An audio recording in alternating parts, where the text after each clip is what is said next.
하나님께서 오늘 우리에게 주신 말씀 히브리서 13장 14절에서 16절까지 세 절 말씀입니다. 제가 봉독합니다. 우리가 여기에는 영구한 도성이 없으므로 장차 올 것을 찾나니 그러므로 우리는 예수로 말미암아 항상 찬송의 제사를 하나님께 드리자. 이는 그 이름을 증언하는 입술의 열매니라. 오직 선을 행함과 서로 나누어 주기를 잊지 말라. 하나님은 이 같은 제사를 기뻐하시느니라. 아멘.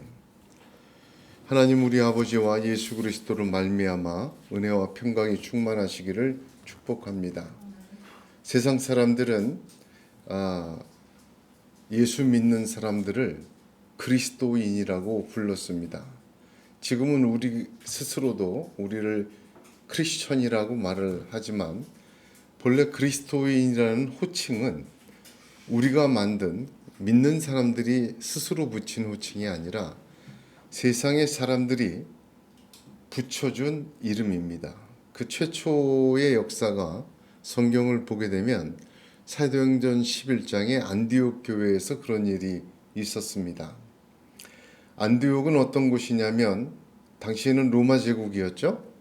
로마 제국의 3대 도시였습니다. 로마는 수도로서 가장 큰 도시였고 두 번째는 알렉산드리아라고 아프리카 대륙의 그 윗부분입니다. 거기가 두 번째로 컸고 세 번째가 바로 안디옥 도시였다고 합니다. 예루살렘 북쪽으로 약 480km 정도 떨어진 곳이고 지금은 아마 레바논이죠. 레바논의 시리아인가? 시리아죠. 네, 시리아에 있죠. 이 안디옥은 굉장히 중요한 지역이었습니다. 인구는 당시에 한 50만 정도 살았다고 하고요. 2000년 전에 50만이면 엄청난 도시입니다.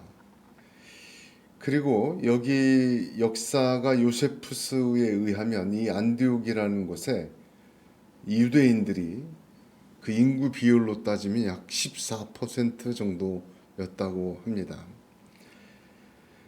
매우 무역과 행정과 또 군사적 중심지로서 온갖 우상과 이런 발전된 모든 것이 로마의 그 문명이 가득한 곳이었다고 합니다.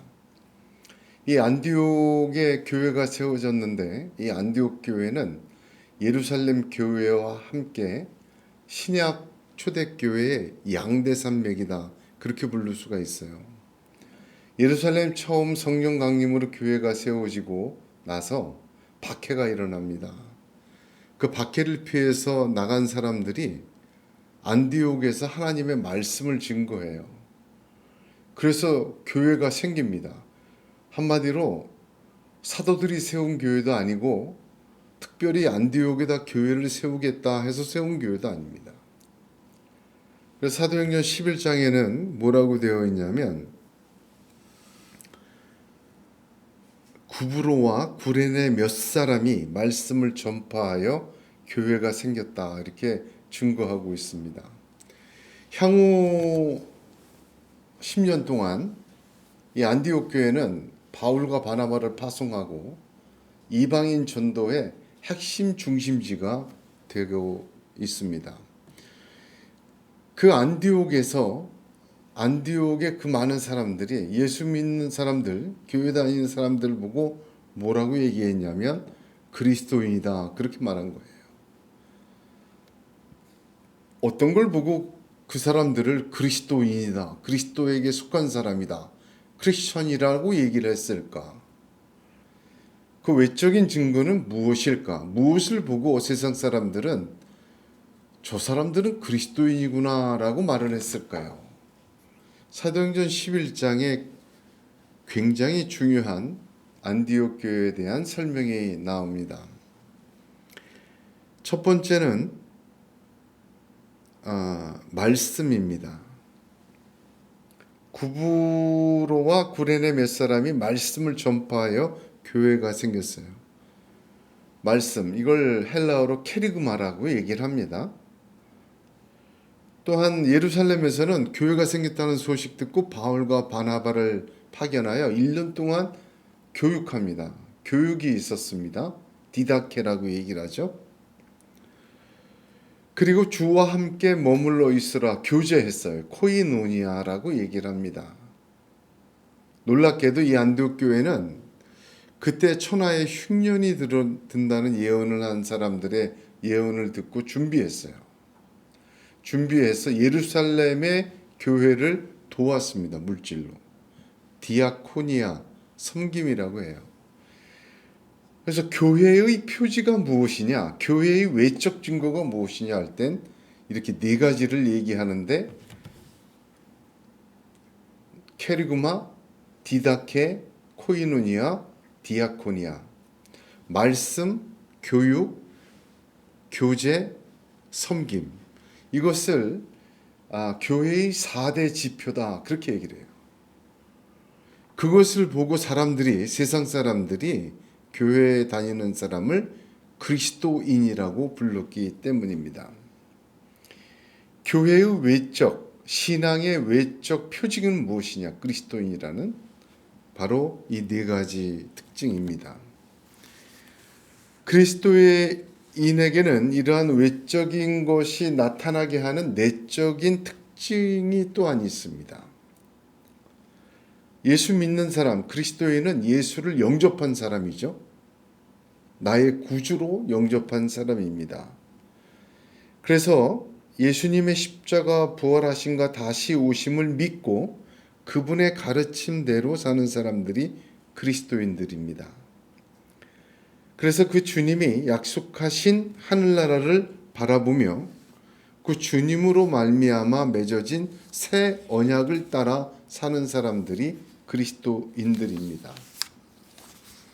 이렇게 말씀과 교육과 교제와 섬김의 외적 증거를 가능하게 한 그리스도인이라는 내적 증거는 바로 새 언약에 따라 하나님의 나라를 바라고 기다리며 사는 사람들이기 때문입니다. 오늘 읽은 3절 말씀은 바로 이러한 내적 정체성이, 즉 그리스도인의 내적 정체성, 어떻게 나타나고 어떻게 세워지고 어떻게 확인되어지고 굳어지는 것을 말씀해 주시고, 또한 저와 여러분에게도 그러한 은혜를 베풀어 주십니다. 한마디로 그리스도인들에게 지금은 우리가 성경을 읽고 새 언약을 받았고 예수님의 십자가 부활을 들었고 받아들였고 믿었습니다. 하나님 나라를 기다리며 그리스도 예수로 말미암는 새 언약을 따라 살고 있습니다. 그런데 이 믿음이, 이 내적 증거가 무엇으로 확인되고 무엇으로 유지되고 무엇으로 더 실체화되는가? 바로 제사입니다. 아브라함을 보세요. 아브라함이 갈대아 우르에서 우상 만드는 가문의 사람이었어요. 그 사람을 불러내서 하나님이 복을 약속하시고 이끌어내셨습니다. 그 아브라함이 바로 다른 사람들과 구별되고 그의 정체성이 또 내적 증거가 확인되고 더 커지고 실체화되는 과정의 핵심은 제단 쌓는 것에 있었어요. 저 사람은 여호와를 섬기는, 나는 여호와를 섬긴다. 그 여호와를 섬기는 게 구별되는 거죠. 다른 신 안 섬긴다. 난 여호와만 섬긴다. 하나님만 바라본다. 그 제사로 표현된 겁니다. 그렇게 제사를 통해서 아브라함도 우상 만드는 속에서 메소포타미아에서 섞여 살다가 하나님의 믿음의 조상으로 구별되고 성장하고 확신하고 체험하고 바로 세워진 것입니다. 이스라엘이라는 나라도 보면 애굽에서 노예로 살았어요. 애굽 사람들과 함께 섞여 살았습니다. 그런데 하나님이 불러내셨어요. 홍해를 건넜어요. 다시 못 돌아가게 그 물을 막으셨어요. 시내산에서 언약을 주시고 말씀을 주셨어요. 똑같죠? 그리고 그들에게 주신 게 뭡니까? 제사예요. 그걸로 그들은 구별되었어요. 그걸로 그들은 확인했어요. 그 제사로 이스라엘 백성은 하나님의 언약과 말씀을 계속해서 확인하고 체험하고 또한 뿌리를 내리고 그렇게 하나님의 백성으로 만들어져 갔습니다. 그래서 하나님께 드리는 제사는 단순한 정체성을 드러내는 특징일 뿐 아니라 정체성이 유지되고 강화되고 굳어지게 하는 가장 강력한 통로였습니다. 주 70년에 이스라엘은 로마에 의해서 완전히 폐허가 됩니다.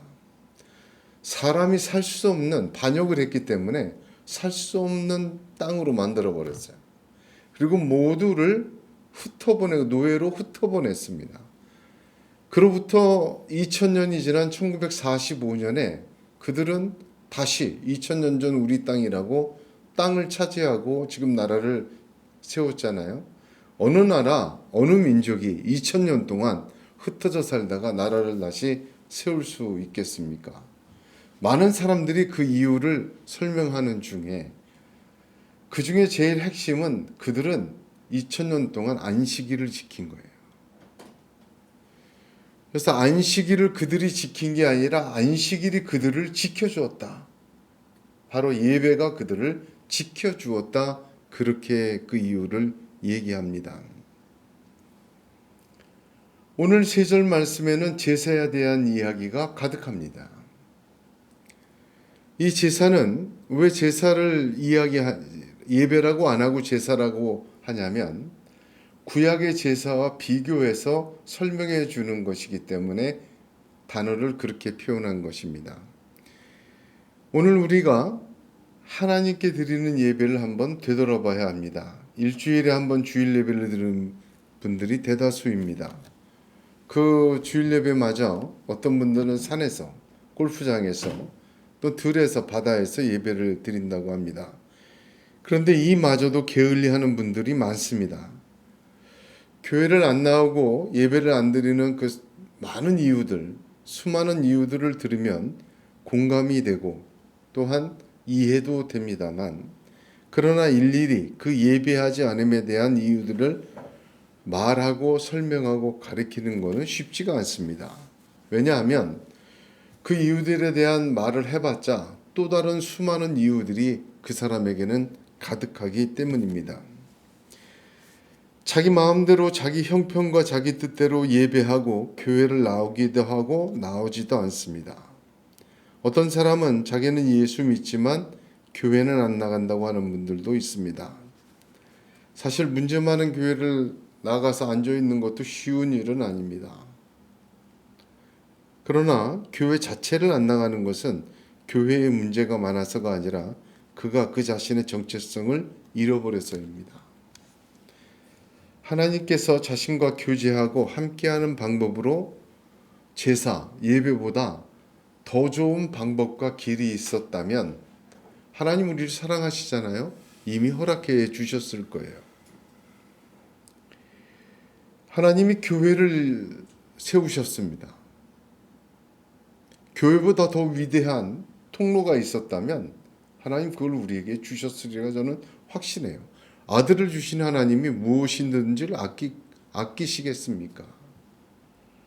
그리스도인으로서 이 땅을 살고 그 새 언약대로 약속하신 모든 것을 받는 길로 가장 충분하고 완전한 길로 하나님은 제사, 곧 예배를 허락해 주신 것입니다. 역사적으로도 그것이 이스라엘을 지켜냈고 한 사람의 인생을 지켜냈고 한 사람의 방황을 멈추게 했고 한 사람의 실패를 성공으로 바꾸어주는 하나님의 통로가 되었습니다. 옛 언약에서 제사는 이스라엘의 정체성과 믿음을, 그들의 삶을 그렇게 지켜주고 하나님의 복을 받도록 한 것처럼 새 언약의 그리스도인들에게는 이러한 예배로 그 정체성과 복을 더하신다고 말씀해주고 계십니다. 오늘 본문에 그런 입장에서 제일 먼저 14절을 보게 되면 그리스도인들은 먼저 이 땅에서 나그네라고 선포합니다. 이게 참 출발이죠. 우리가 여기에는 영구한 도성이 없으므로 장차 올 곳을 찾나니, 원문을 보게 되면 맨 앞에 가르라는 접속사가 붙어 있어요. 왜냐하면 근거를 얘기하는 겁니다. 여기 본문을 잘 보면 영구한 도성이 없으므로라는 말을 직역하면 다른 뜻입니다. 여기서 영원히 머무르지 않기 때문에, 이렇게 설명이 아니라 직역할 수가 있습니다. 굉장히 중요한 말이죠. 여기에는 영구한 도성이 없으므로가 여기서 영원히 머무르지 않기 때문이라는 뜻입니다. 그리스도인들은 나그네예요. 세상 사람들은 여기가 끝이에요. 이 세상에 살다가 죽으면 끝이에요. 그리고 죽으면 그만이라고 얘기를 합니다. 죽어봤냐? 많은 사람들이 여기서 막히죠. 그들에게는 언약이 없어요. 그들에게는 더 갈 곳이 없습니다. 그들에게는 더 큰 소망이 없어요. 그러나 그리스도인들은 새 언약, 그것을 뛰어넘는 영생과 하나님 나라라는 영원한 소망이, 언약이 있는 것입니다. 더 갈 곳이 없는 사람처럼, 또한 여기가 끝인 사람처럼 산다면 뭐 그렇게 예배하고 제사하고 복 받기를 원하고 그럴 필요가 있겠습니까? 갈 곳이 없는 사람이 아니라 그리스도인은 가야 할 곳이 있는 사람입니다. 그래서 오늘 본문 표현 한자 한자가 너무 중요하죠. 영구한 도성이 없으므로 장차 올 곳을 찾나니, 이렇게 되어 있습니다. 장차 올 곳을, 장차 갈 곳이 아닙니다. 올 곳이에요. 내가 원하든 원치 않든, 내가 소망하든 소망하지 않든, 포기하든 안 하든, 하나님이 약속하시고 말씀해 주신 대로 주님은 다시 오시고, 주님은 그래서 최후의 심판을 하시고 하나님의 나라를 여십니다. 이거는 오는 거예요. 내가 가는 것이 아니라 오는 거예요. 이 땅의 그리스도인들은 영원히 머무르지 않습니다. 갈 곳이 없는 세상 사람들과는 다른 것이죠. 그 약속을 가지고 내가 원ton 원치 않던 세상 사람들이 죽으면 그만이라고 말하든 말든 하나님은 하나님의 나라 임하게 하십니다. 장차 올 것을 찾는 자들이 그리스도인들입니다. 얼마나 정확하고 분명한 설명인지 모릅니다. 하나님이 계획하시고 예비하신 새 하늘과 새 땅은 반드시 옵니다. 하나님의 시간표에 따라 하나님의 때에 찾아옵니다. 그 장차 올 것을 찾는 자, 구하는 자, 그것을 바라고 애쓰는 자, 그리스도인들입니다. 이 그리스도인의 정체성은 매우 중요한 말입니다. 교회 다니고 예배 드리고 예수님 잘 믿는 게 단순히 잘 살아보자고 예수 믿는 것 아닙니다. 내 삶 속에서 뭐 내용이 어떻든 돈 많이 벌고 성공해 보려고 예수 믿는 것 아니에요. 내 마음에 평안을 얻고 행복한 이 땅의 삶을 얻기 위해 예수 믿는 것이 아닙니다. 여러분, 이런 것들이 예수 믿는 시작일 수는 있어요. 예수 믿는 과정에서 주시는 은혜일 수도 있습니다. 그러나 그리스도인에게 이 땅의 삶은 나그네 삶이에요. 장차 올 것을 찾고 구하고 두드리는 자입니다. 이 땅만 바라보고 사는 사람들, 천년만년 늙지도 않고 살 수 있다고 착각하며 스스로 죽어가는 인생을 외면하는 사람들입니다. 시편에 벌써 이미 49편에 이렇게 말합니다. 양같이 저희를 음부에 두기로 작정되었으니 사망이 저희의 목자일 것이라. 정직한 자가 아침에 저희를 다스리시리. 저희 아름다움이 음부에서 소멸하여 그 거처조차 없어지려니와 하나님은 나를 영접하시리니 이러므로 내 영혼을 음부의 권세에서 구속하시리로다. 사람이 치부하여 그 집 영광이 더할 때에 너는 두려워 말지어다. 저가 죽음에 가져가는 것이 없고 그 영광이 저를 따라 내려가지 못함이로다. 저가 비록 생시에 자기를 축하하며 스스로 좋게 함으로 사람들에게 칭찬을 받을지라도 그 역대의 열조에게로 돌아가리니 영영이 빛을 보지 못하리로다. 우리가 나그네입니다. 장차 올 것을 구하고 찾고 두드리는 자들이 그리스도인이에요. 원튼 원치 않든 포기하든 안 하든 하나님의 역사는 하나님의 뜻대로 오고 이루어지고 있습니다. 그 나그네 길에서 가장 중요한 것이 무엇이냐? 인생이 여기가 끝이 아니고 나그네 길이며 새 언약과 영생과 천국을 바라보며 사는 그 믿음이 이 땅의 삶 속에서 실체가 되어지는 가장 중요한 통로가 무엇이냐? 제사입니다. 바로 예배입니다. 하나님이 기뻐하시는 제사, 하나님이 기뻐하시는 예배를 드리는 자, 천국의 소망이 현실이 되고 약속하신 새 언약이 내 삶의 원동력이 되며 내 현실 속에서 믿음이 실체로 이루어지는 그리스도의 삶이 그리스도의 삶으로서 굳어지고 그 내용이 확인되고 그 언약이 이루어지는 삶 속에 가장 성령의 역사의 통로가 예배입니다. 그걸 제사라고 말합니다. 사람이 기뻐하고 세상이 기뻐하는 제사가 있습니다. 구약 성경을 보면 그렇게 제사 드리는 게 얼마나 많은지 몰라요. 자기 만족을 위해서, 자기 필요에 의해서 사울이 막 제사를 드렸어요. 초대왕 사울. 그러나 하나님이 기뻐하는 제사는, 예배는 바로 이것이다라고 그 예배를 통하여 너희는 장차 올 것을 찾게 되며 여기서 또한 너희들의 삶 속에서 이 땅에 머무르지 않는 영원한 천국을 가는 하나님 나라의 순례자가 되어진다라고 말씀하고 있는 것입니다. 하나님이 기뻐하시는 제사, 그 예배 첫 번째는 찬송의 제사입니다. 15절에 보면 그러므로 우리는 예수로 말미암아 항상 찬송의 제사를 하나님께 드리자. 좀 번역이 좀 아쉬워요.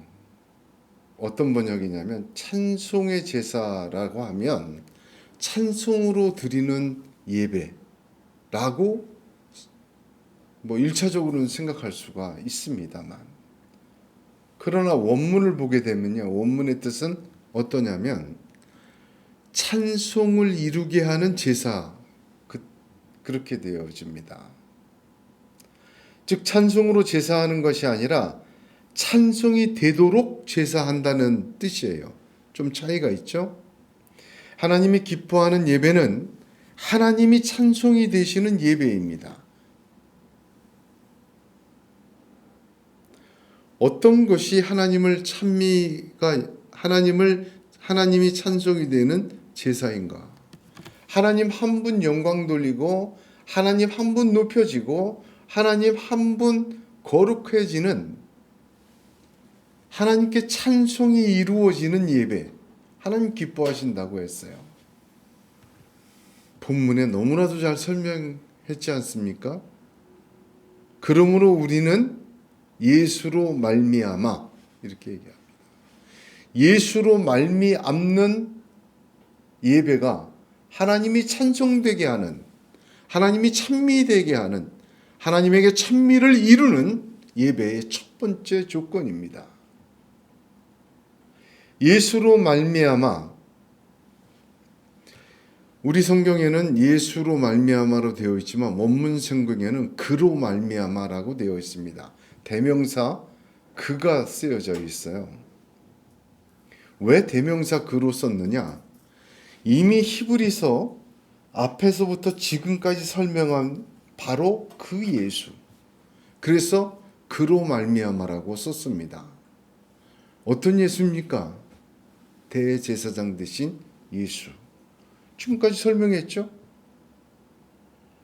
사람이 대제사장이 아니라 우리는 하나님의 아들이 대제사장이다.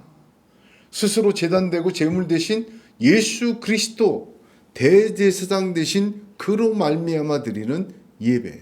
즉 예수님을 따라 드리는 예배. 예수님이 주인 되시고 예수님이 핵심 되신 그 예배. 하나님을 찬송하게 하는 예배의 첫 번째 조건입니다. 예수로 말미암는 예배가 말미암지 않는 예배가 있습니까? 있어요. 너무 많아요. 예수님의 십자가와 부활과 다시 오심을 예배 때마다 기억하고 그 사랑 주심을 예수의 대제사장으로 하나님 앞에 나아가야 되는데 그렇지 않은 경우가 너무 많습니다. 성경에도 가득하지만 우리 예배에도 가득해요. 두 번째는 항상. 굉장히 중요한 단어죠. 구약의 제사를 빗대어 신약의 예배를 설명하기 위해서 제사라는 표현을 썼다고 말씀드렸습니다. 항상이라는 단어는 제의적인 단어입니다. 하나님께 드리는 제사 중에 아침과 저녁에 드리는 상번제라는 것이 있어요. 레위기를 보면 아침과 저녁에 드리는 상번제. 그건 뭐냐면 하나님이 기뻐하시는 예배는 가끔 생각날 때, 은혜 받을 때, 감동될 때가 아니라 아침 저녁으로 매일 매 순간 하나님을 감사하고 하나님을 기억하고 하나님이 기뻐하시는 사람이 되는 예배가 찬미를 이루는 제사입니다. 하나님, 오늘도 눈 뜰 때부터 잠들어 쉴 때까지 하나님 은혜로 제가 살았습니다. 이게 상번제의 의미예요. 제가 제 힘으로 살고 제 힘으로 다 한 것 같지만 전 하나님이 다 해주신 것으로 믿고 확인됩니다. 아침 저녁으로 항상이라는 단어가 그 단어입니다. 하나님의 신실하심과 변하지 않는 사랑에 대한 감사가 있는 제사, 예배. 세 번째로는 뭐라고 되어 있습니까? 참 당연한 말이죠. 우리는 예수로 말미암아 항상 찬송의 제사를 하나님께 드리자. 아니 사도가 성령께서 예배를 그럼 하나님께 드리시 어떻게 드리냐? 근데 굳이 여기다 썼어요. 하나님께 드리자고. 저는 이 말씀을 볼 때마다 너무나도 무릎을 칩니다. 왜 그렇습니까? 하나님께 드리지 않는 예배가 너무 많아요. 예배를 사람에게 드리는 예배도 많습니다. 예배를 드린다고 하면서 사람을 높이는 경우가 너무 많아요. 예배를 하나님께 안 드리는 경우가 너무 많습니다.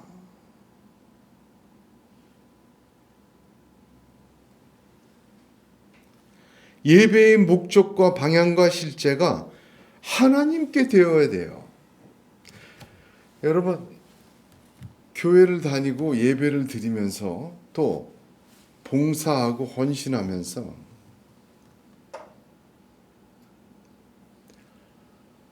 교회에서 여러 가지 직책을 맡고 또한 하면서 하는 사람들이요, 하나님께 드린다는 이 생각이 없어지면요, 그 다음부터 여기 교회 멤버는 크루가 돼버려요. 하나님께 드린다는 생각이 없는 순간부터 헌금이 기부가 돼버려요. 헌신과 봉사가 자기 도네이션이 돼버려요. 하나님께 드린 생각이 이 방향성이 없어지는 순간에 대가를 원하게 되고 내가 한 것에 대한 보상을 원하게 돼요. 내가 이만큼 했는데. 기도에서도 그러더라고요. 기도에서도. 예수를 그렇게 믿으면서 뭐 복 받을 생각 하지 마라. 하나님이 잘 믿으면 이뻐하시고 복 주세요. 그러나 잘 믿어서 복 주나요? 그 사람이 뭘 잘했길래?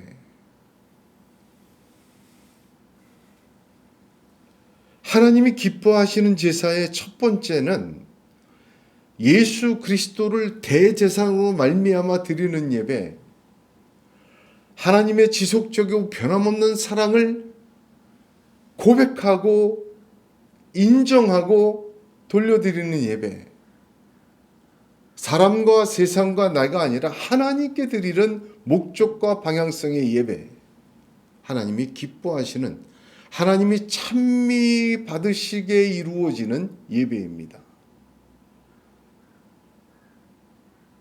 저는 그래서 이것을 이렇게 표현해요. 예배를 예배답게 합시다.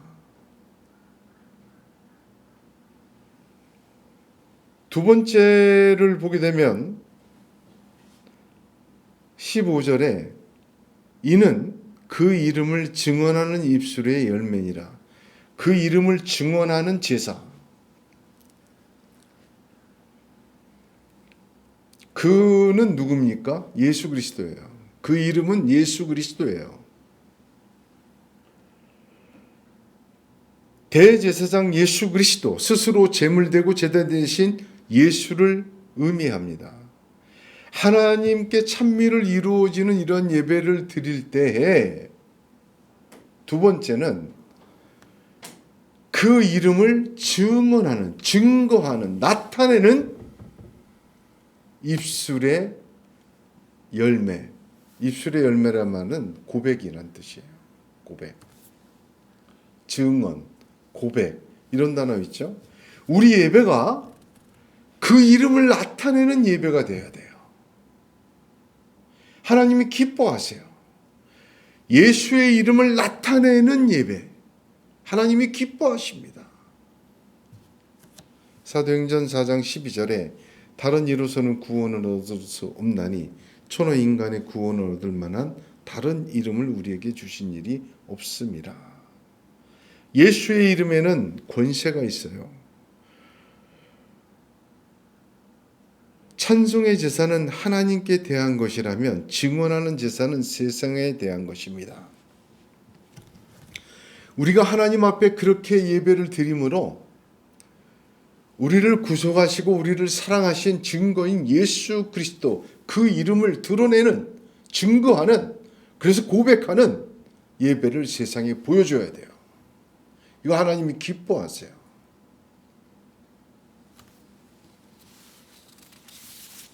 그리스도인들의 제사는 예수의 이름을 증거하는 예배이어야 합니다. 하나님께서 독생자를 주시고 지극한 그 사랑을 증명하셨습니다. 그 예수 그리스도의 이름을 증거하는 예배가 우리의 예배 되기를 원합니다. 사람의 기쁨과 만족과 세상과 세상의 것들을 드러내고 증거하는 예배가 아닙니다. 예수 그분만 드러내는 예배 돼야 돼요. 예배를 쇼로 만들어버리고 예배를 만담으로 만들어버리고 예배를 그저 즐거운 잔치로 만들어버리고 예배를 자기들의 기쁨의 오락거리로 전락시키는 경우가 너무나도 많습니다. 우리의 예배는 절대적으로 하나님께 향한 것입니다. 그분의 가장 큰 은혜와 사랑의 증거는 예수 그리스도입니다. 하나님은 은혜 받은 자들을 통하여 세상에 그 이름을 증거하기를 원하십니다. 우리의 예배에 그 이름이 나타나고 그 이름에 대한 증거가 있을 때 하나님 기뻐하십니다. 어떤 분을 보니까 설교 시간이 굉장히 짧죠. 예배 시간도 짧아요.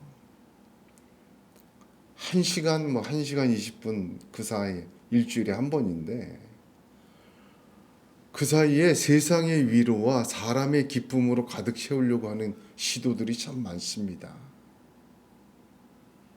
여러분, 그게 힘이 되겠습니까? 나그네의 삶에? 위로가 될까요? 잠시의 착각은 줄 수 있겠죠. 그러나 장차 올 곳을 구하는 자들에게는 위로가 안 돼요. 힘이 안 돼요. 예수님 이야기로 가득 차야 됩니다. 예수님을 드러내야 돼요. 예수님께 감사와 영광을 돌리기도 너무나도 부족한 시간입니다. 예수님은 이야기로만 충만해도 모자르는 시간이고 모자르는 순서들이에요. 너무 덕지덕지 붙여놔가지고